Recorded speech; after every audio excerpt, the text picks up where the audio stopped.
Next question हमारे पास में unit dimension से रिलेटेड है। हमारा जो चैप्टर नंबर 1 है यूनिट डायमेंशन और मेजरमेंट, उससे रिलेटेड है।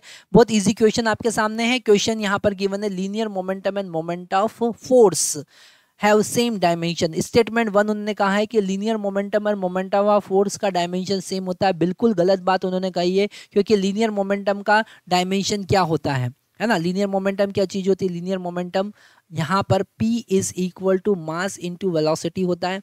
ओके, मास का मतलब केजी और वेलोसिटी का मतलब मीटर पर सेकेंड। और अगर मोमेंट ऑफ मास की बात करें, इसका मतलब है टॉर्क। इसका मतलब क्या है? मोमेंट ऑफ फोर्स की बात करें, उसका मतलब है टॉर्क। मोमेंट ऑफ फोर्स का मतलब क्या होता है? टॉर्क मतलब फोर्स इनटू परपेंडिकुलर डिस्टेंस। इसका यूनिट जूल होता है KG metre square second raise to power -2। Okay, तो यहाँ पर डायमेंशन आप देखेंगे तो आएगा MLT-1, और यहाँ पर एनर्जी का डायमेंशन फॉर्मूला होगा ML2T-2।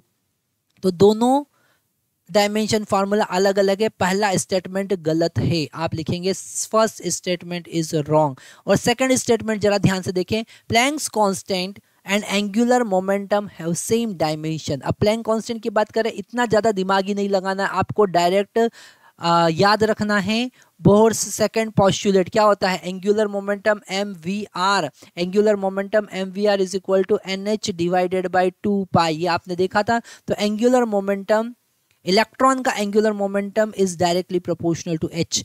क्योंकि n का कोई डायमेंशन नहीं है, 2 का कोई डायमेंशन नहीं है, मतलब एंगुलर मोमेंटम का डायमेंशन प्लैंक कांस्टेंट के डायमेंशन के बराबर होता है। दोनों एक जैसा होता है, दोनों का डायमेंशन फॉर्मूला सेम होता है। तो यहाँ पर दोनों स्टेटमेंट में से फर्स्ट स्टेटमेंट गलत है और सेकंड स्टेटमेंट करेक्ट है, मतलब सेकंड ऑप्शन सही होगा। आप टिक करेंगे सेकंड ऑप्शन पे। किस पे टिक करेंगे? सेकंड ऑप्शन पर टिक करेंगे। यहाँ पर आप MVR एंगुलर मोमेंटम और प्लैंक कांस्टेंट का